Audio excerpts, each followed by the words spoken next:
Welcome to question 115 of the Secunda Secundae. The topic today is flattery, and I'm Dr. Thibault. We turn to the Catechism to look at the definition of flattery or insights into flattery. It's in a section that's called the offense against truth. So it's a reaction against truth, flattery. Every word or attitude is forbidden which by flattery, adulation, or complacence encourages and confirms another in malicious acts and perverse conduct. Now, St. Thomas has two sections. The Catechism puts it as three. Adulation is a grave fault if it makes one an accomplice in another's vice or grave sin. Neither the desire to be of service nor friendship justifies duplicitous speech. So this section, this is very Thomistic. This could be right from the Summa. Adulation is a venial sin, whereas it only seeks to be agreeable, to avoid evil, to meet a need, or to obtain legitimate advantages. This is interesting because we have all three, flattery, adulation, and complacence. And it's only talking about adulation, although some of this could be under the topic of complacence. So they kind of conflated it as one, but St. Thomas will flush this out as three. St. Thomas, in his contra-argument of Article 1 of question 115, points out a line from the book of the prophet Ezekiel. He says, "Woe to them that sow cushions under every elbow." That is to say, sweet flattery. Therefore, flattery is a sin. Usually the contras are a bit longer and contributed to St. Augustine, for example. This one's right from Scripture as a contra.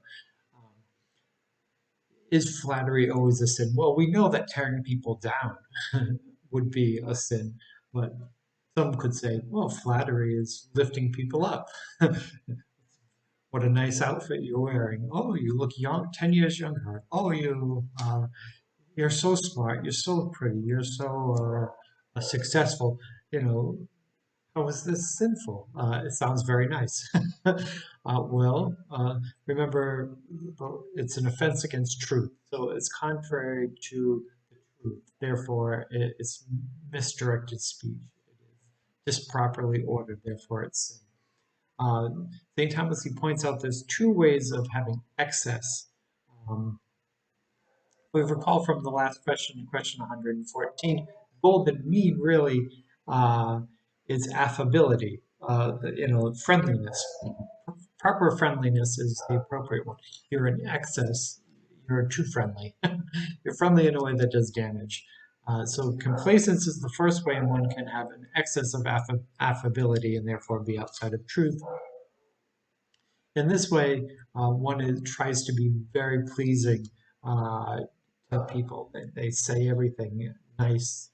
They don't want to say anything disagreeable. In some ways, though, they end up by flattering, saying something pleasing about everything. They say pleasing about all of the virtuous things about the person, but say also very pleasing things about all of the unvirtuous things about somebody, in a way that it could direct somebody to thinking that their vices are actually virtues. People usually do this in order to try to get along well with people. There's really not an ulterior motive other than somebody who has a lot of complacence might want somebody desperately to like them. Flattery, on the other hand, or adulator, these two terms, flattery and adulator, are probably the same term, because if we look to the Latin that St. Thomas wrote in, there's only one term, adulator, in the Latin. So flattery and adulator would be the one and the same in the Latin. It's the intention of making some gain out of an excessive amount of pleasing. So by doing all of this pleasing, all of this flattery, there's some intention to get something out of it. Usually some type of material gain or prestige. This is not true with complacence, where it's mostly just psychological thing that the person wants to please someone. Again, that golden mean of not being an excessive amount of flattery or complacence would be affability, which would just be friendliness. If you remember from question 114, you would be very pleasing and affable to most people, except if the person is going down the wrong path, you should um, not encourage them to go down the wrong path because you'd be leading people in the wrong direction. So that way, you don't want to go too far. If somebody was entirely disagreeable all the time, you recall that that would be the deficiency of this golden mean. There's three ways that flattery is contrary to charity. When a person praises another's sin, sometimes intentionally to lead the person in the wrong way, but just by praising another person's sin, uh, it's going to it's going to lead the person into uh, danger of their soul. Therefore, you're an accomplice, and therefore you are it's mortal sin. The other second one is when your intention to flatter somebody is to send them in the direction of endangering their body and soul. You actually are intending to harm that person. Um, that would clearly be a mortal sin. That's clearly contrary to charity. You do that. You could think of maybe in high school or grade school where there was a kid that was socially awkward, and the other kids at the lunch table would encourage them uh, to do something that they know was going to backfire on them, and then they would get in trouble. Uh, to encourage somebody to go down the wrong path would clearly be a violation of charity. Um, the last one is the gray area one. It's when by praising someone you unintentionally created another occasion for sin.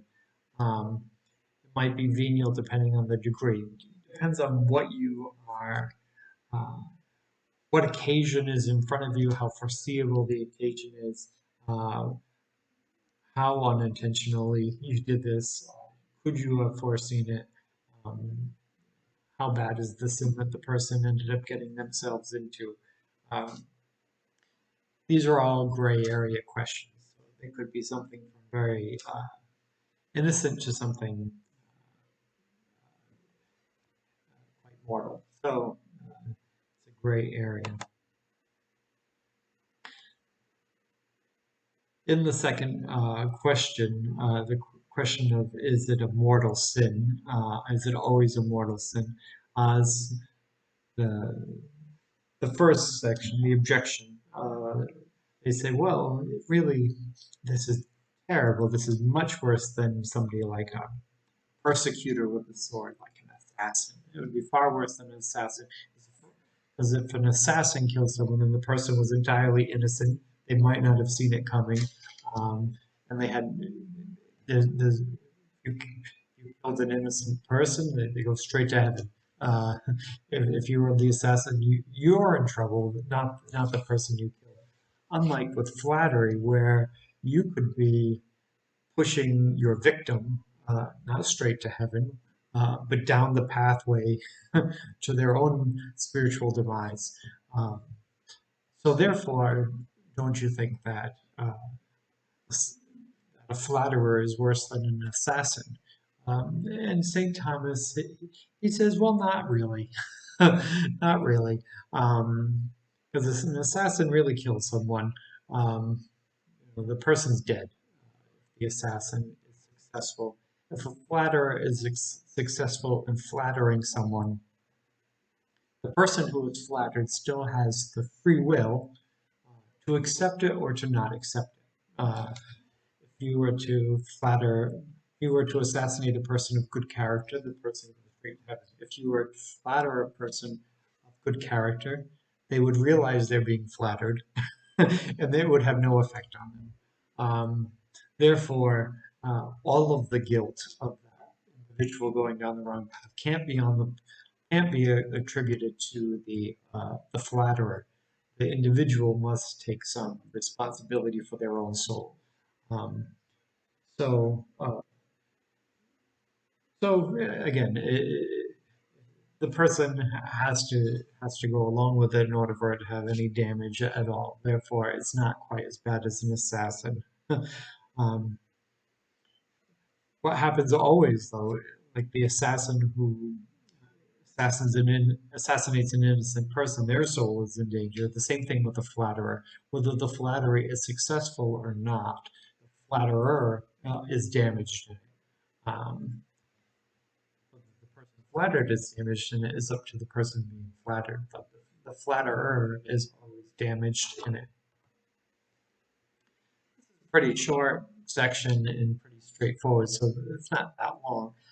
But just to put in conclusion, uh, if you praise without discerning virtue from vice, it may be complacent, which is an excess, but it's not flattery. Uh, Probably not mortal. If somebody was just praising for the sake of praising. If you praise someone for gain, it's called flattery or adulation. And flattery encourages another to sin, but free will remains in the person being flattered. Therefore, the flatterer is the person who's actually injured in it. The person who's being flattered uh, has the participation of whether or not they want to be affected by that or not. Well, that's all we have for this lesson. In 116, we will get to quarreling.